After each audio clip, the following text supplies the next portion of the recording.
네, 머니가 머니 보고 오셨습니다. 은퇴 준비에 대해서 저희가 알아봤는데요. 임명찬 기자에게 잘 들었습니다. 여러분들도 잘 아시다시피 로봇 컨셉을 계속해서 올해도 고수해가면서 그래서 그런지 눈도 잘 안 깜빡입니다. 여러분들이 그 노력에 한번 감동을 해주셨으면 좋겠고 제 옆에 있는 기자는 저 기자 사이버 기자 같다라는 얘기까지 했는데요. 컨셉에 맞게 잘 가고 있는 것 같습니다. 은퇴 준비에 대해서 큰 도움이 되셨으면 좋겠고요. 그래서 현장 플러스 얘기를 해보도록 할 텐데요. 오늘은 중저가 폰 얘기입니다. 요즘에 프리미엄 폰보다는 중저가 폰이 더 잘 나간다고 하는데요. 실제 현장에서는 어떤지 취재기자와 함께 이야기 나눠보도록 하겠습니다. 산업부의 김지영 기자 나와 있습니다. 어서 오십시오. 네, 안녕하세요. 네, 안녕하세요. 중저가 폰이 인기가 좋다라는 거는 언론 보도를 통해서 많은 분들이 아실 테지만 과연 네. 그게 얼마나 올랐을지는 좀 체감하기 힘듭니다. 설명해 주시겠어요? 네, 보급형 스마트폰이라고 하죠. 기존에는 중저가 폰이 알뜰폰과 함께 주로 효도폰으로 각광을 받았는데요. 예를 들어 갤럭시 S가 아니라 갤럭시 A 시리즈들이 있었습니다. 네. 예전에는 이게 뭐지 잘 모르는 분들도 많고 예. 짝퉁폰 아닌가라고 물어보는 분들도 있었습니다. 네네. 그런데 요즘에는 젊은 층도 인기를 끌고 있고요. 누구나 쓰는 스마트폰으로 자리를 잡아가고 있습니다. 휴대폰 유통점에 가면 이른바 센터, 정중앙 자리를 차지하고 있는데요. 기존의 직원에게 문의해야 볼 수 있었던 것과 대조적입니다. 미래창조과학부가 집계한 자료를 보면 지난달 기준 중저가 폰의 판매 비중이 34.4%를 기록했습니다. 10명 중 3명은 이제 중저가 폰을 쓰고 있다는 건데요. 네. 올해에는 중저가 폰의 비중이 더 확대될 것으로 보입니다. 휴대폰 유통점의 분위기 어떤지 들어보겠습니다. 10명 중에 5분 정도는 중저가 폰을 많이 찾으시는 추세예요. 그러면 지금 나온 고사양 핸드폰들보다도 사양이 많이 뒤처지지 않기 때문에 많이 찾고 있습니다. 네, 고사양 휴대폰들보다도 사양이 많이 뒤처지지 않기 때문에 중저가 폰을 쓴다고 했는데 네. 그만큼 우리가 알고 있던 중저가 폰의 위상이 많이 달라졌다는 것을 알 수가 있습니다. 사실 중저가 폰은 얘기를 해주신 것처럼 약간 짝퉁 소리도 들었던 네. 것이 사실이고 싼 게 비지떡이라고 이거 뭐 금방 또 망가지겠지라고 생각을 하셨겠지만 지금은 정말 위상 자체가 달라졌다는 게 워낙 프리미엄 폰 사양이 너무 우리가 쓰기에 넘쳐날 정도로 고사양이 되다 보니까 이렇게 비싼 돈 주고 이걸 살 필요가 있을까? 차라리 네. 좀 중저가 폰 요즘에 너무 잘 나오니까 차라리 이거 사자라는 움직임들이 확실히 많은 것 같은데요. 그러니까 이 말인즉슨 좀 가성비가 좋아졌다라고 할 것 같아요. 가격 대비해서 가성비가 좋아졌다. 실제로 이제 뭐 현장에서든 그리고 고객들도 좀 저와 같은 생각일까요? 어떨까요? 네, 말씀하신 것처럼 요즘 새삼스럽게 가성비라는 단어를 많이 쓰곤 합니다. 네. 물론 프리미엄 폰 좋죠. 중저가 폰보다 프리미엄 폰이 더 좋은 건 사실입니다. 하지만 그만큼 비싼 가격을 고수하고 있죠. 그런데 중저가 폰의 경우 예전에는 싼 게 비지떡이라는 인식이 강했는데 요즘에는 무게도 가벼워지고 디자인도 예뻐지고 그리고 무엇보다 가격이 저렴하고 또 카메라 화소도 많이 개선이 됐습니다. 또 중저가 폰이 인기를 끌고 있는 것은 중저가 폰을 쓰는 사람들이 이걸 평생 쓰겠다는 인식을 갖고 있는 게 아니거든요. 네. 휴대폰은 어차피 2년마다 많이 바꾸는데 잠깐 쓸 거면 비슷한 성능이라면 일단 가격을 보자 이런 사람들이 늘고 있다는 겁니다. 네. 어느 정도 성능이 이제는 상향 평준화됐다는 인식 속에 가격을 우선시하는 풍조가 보이고 있는데요. 스마트폰, 그중에 중저가 스마트폰에 대한 사람들의 인식이 어떻게 변하고 있는지 한번 들어보겠습니다. 예. 옛날에는 좀 고장도 많이 나는 편이고 인식도 많이 안 좋았는데 지금에서는 기계 성능도 많이 좋아졌고 가격 대비 면에서도 좋은 것 같아서 선호하는 편입니다. 주변에는 사용하는 친구들이 몇 명 있긴 한데 요즘 기술력이 발달하다 보니까 그렇게 장고장이 그렇게 많이 나는 편은 아닌다.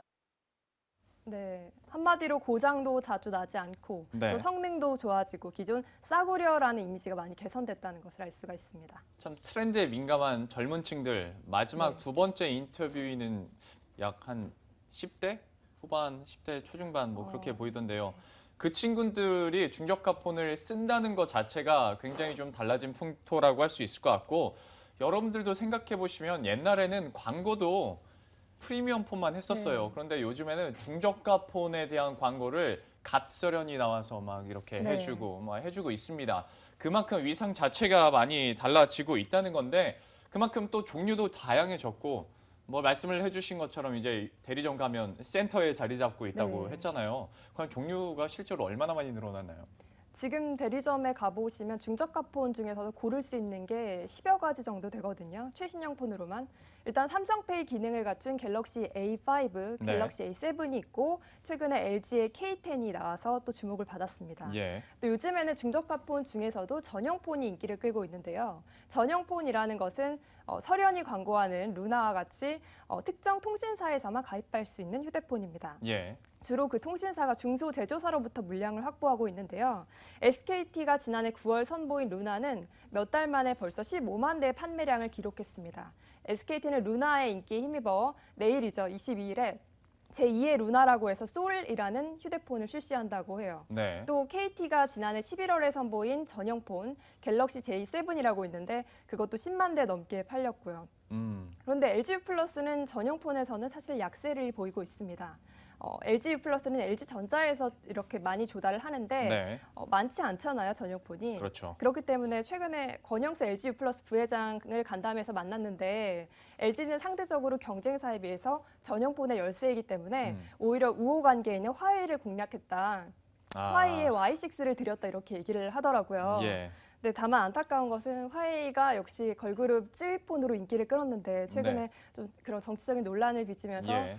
온라인 광고도 일시적으로 중단이 되는 파장을 빚기도 했습니다. 그랬죠. 뭔가 좀 논란이 있었죠. 이와 관련해서. 네. 그래도 예. LG U+ 측에서는 어쨌거나 약간 꿈보다 해몽 느낌이 나긴 합니다만은 이 부분에 대해서도 어쨌거나 해명은 하고 있네요. 예, 그 Y6 같은 경우에는 출고가가 15만 원대인데 가장 저렴한 3만 원대 초반의 데이터 중심 요금제를 쓰면 2년 약정 기준으로 보조금을 전액 받아서 네. 무료로 이용할 수 있다는 것으로 또 인기를 끌었는데요. 예. LG 플러스의 Y6가 2만 대 넘게 팔렸는데 이 회사 측은 또 어떻게 보고 있는지 궁금하네요. 한번 들어보시죠.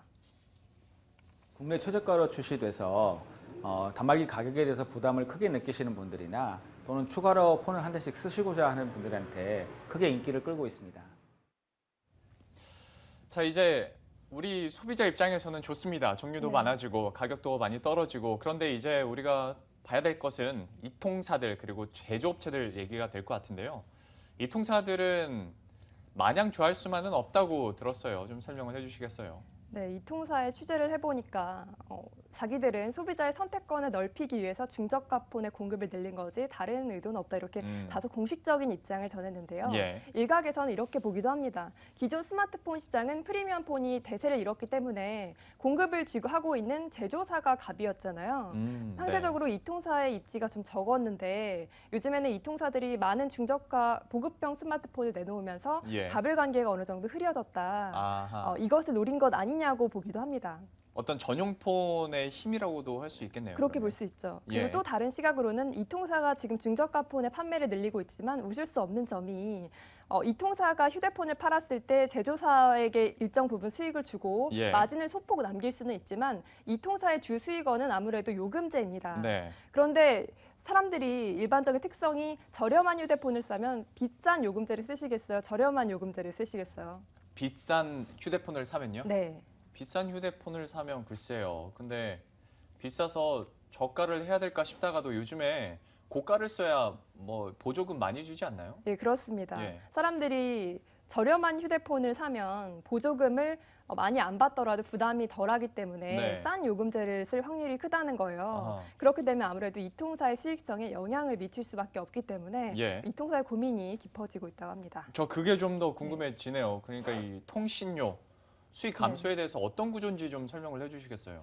네, 그 하나대투증권 통신을 맡고 있는 연구원을 통해서 취재를 했는데요.